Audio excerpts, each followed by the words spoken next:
Hello guys, welcome back to our channel. तो BA study पर आपका फिर से स्वागत है। तो जैसा कि आप जानते हैं, हम यहाँ पर बीए के सभी सब्जेक्ट के सिलेबस को कंप्लीट करा रहे हैं। ऐसे ही आज हम फिर हाजिर हैं एक और सिलेबस के साथ, जो कि हमारा बीए के 5th सेमेस्टर का होने वाला है, अर्थशास्त्र का।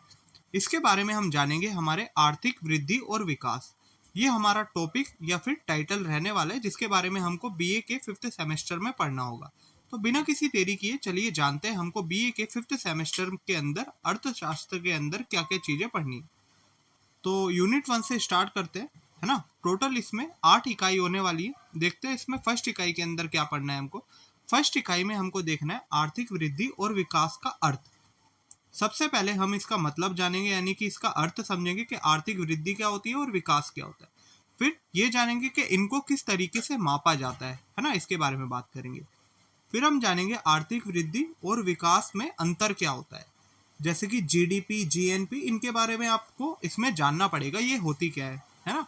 और इसमें हम देखेंगे इसके बाद प्रति व्यक्ति आय, है ना, और इसको नापना सीखेंगे किस तरीके से इसको मापा जाता है प्रति व्यक्ति आय। प्रति व्यक्ति आय की वजह से ही हम क्या दो देशों के बीच में अंतर का पता लगाते हैं कि कौन सा देश ज्यादा विकसित है और कौन सा देश नहीं। फिर इसके बाद हम देखेंगे आर्थिक वृद्धि और विकास को प्रभावित करने वाले कुछ कारक। तो ये हमें यूनिट 1 में डिस्कस करना है। उसके बाद हमारे यूनिट 2 स्टार्ट हो जाएगा, जिसमें हमें जानना है गरीबी और असमानता के बारे में। ठीक है, गरीबी और असमानता की अवधारणा को समझेंगे, गरीबी की दुष्चक्र को समझेंगे, और फिर लॉरेंस वक्र क्या बताता है उसके बारे में बात करेंगे। फिर हम जानेंगे मानव विकास की गिनी गुणांक अवधारणा को। फिर हम जानेंगे मानव विकास सूचकांक को, जीवन की भौतिक गुणवत्ता सूचकांक और जीवन की गुणवत्ता सूचकांक के बारे में भी इसी के अंदर बात करनी है। फिर हम जानेंगे भूख सूचकांक, खुशी सूचकांक, विकास और स्थिरता के बारे में। फिर हमें आखिरी में जानना होगा सतत विकास की अवधारणा क्या बताती है, सहस्राब्दी विकास लक्ष्य क्या होता है। ठीक है, ये यूनिट 2 में डिस्कस करना है। उसके बाद हमारा यूनिट 3 स्टार्ट हो जाएगा, जिसमें हमको श्रम अधिशेष अर्थव्यवस्था का लुईस मॉडल के बारे में जानना है ना। फिर इसके बाद हम बात करेंगे रोसनटीन रोडन के बारे में, है ना। रोसनटीन रोडन का विग पुश सिद्धांत क्या बताता है। ऐसी नेशनल का स्तर संतुलन जाल के बारे में बात करेंगे। फिर हम जानेंगे संतुलित बनाम असंतुलित विकास, ये क्या होता है। ठीक है, फिर हम जानेंगे रोस्टो के विकास के चरण, हैरोड और डोमर विकास मॉडल, यानी कि ये मॉडल और सिद्धांत के बारे में बात करनी है यूनिट 3 के अंदर।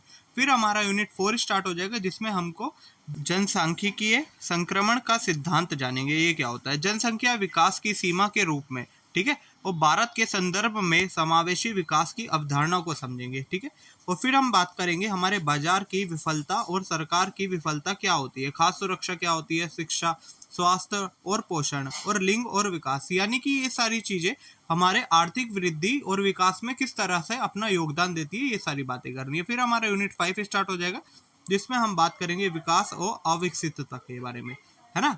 एक सिनावलोकन, अविकसितता के लक्षण और स्पष्टीकरण के बारे में जानेंगे, है ना। गरीबी का दुष्चक्र, है ना, वृत्ताकार कारण समझेंगे, दैत्यवाद समझेंगे, है ना। सामाजिक, तकनीकी और वित्तीय संगठनात्मक दोहरी अर्थव्यवस्था का मॉडल के बारे में बात करेंगे, जो कि लुइस ने दिया, रानी स्वी ने दिया, है ना, जोग्रेसन ने दिया, और अविकसितता के निर्भरता के सिद्धांत के बारे में बात करेंगे। फिर हमारे यूनिट 6 स्टार्ट हो जाएगा, जिसमें हम बात करेंगे तकनीकी प्रगति के मॉडल के बारे में, सत्रिहित और असंबद्ध तकनीकी प्रगति के बारे में, तटस्थ तकनीकी प्रगति जो कि हिक्स द्वारा दी गई, उसके बारे में बात करनी है। इसी के साथ हम हैरोड, सोलो, कोल्डर, मिलिट्स और टेक्निकल प्रोग्रेस फंक्शन के बारे में बात करनी है। फिर हम बात करेंगे एरो लर्निंग, है ना, बाय डूइंग अप्रोच के बारे में, है ना। एरो लर्निंग बाय डूइंग का अप्रोच ये क्या बोलती है ना, to economic growth. Economic growth में किस तरीके से हमारी ये अप्रोच काम करती है, उसके बारे में बात करनी है। फिर हमारा यूनिट 7 स्टार्ट हो जाएगा, जिसमें हम बात करेंगे संचय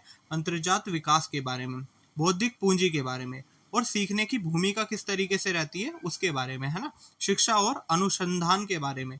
फिर हम बात करेंगे आर्थिक विकास के क्रॉस कंट्री विभेदकों की व्याख्या के बारे में। फिर हम बात करेंगे सूचना प्रतिमान, जो कि स्विटलिग्ट द्वारा दी गई, है ना, उसके बारे में।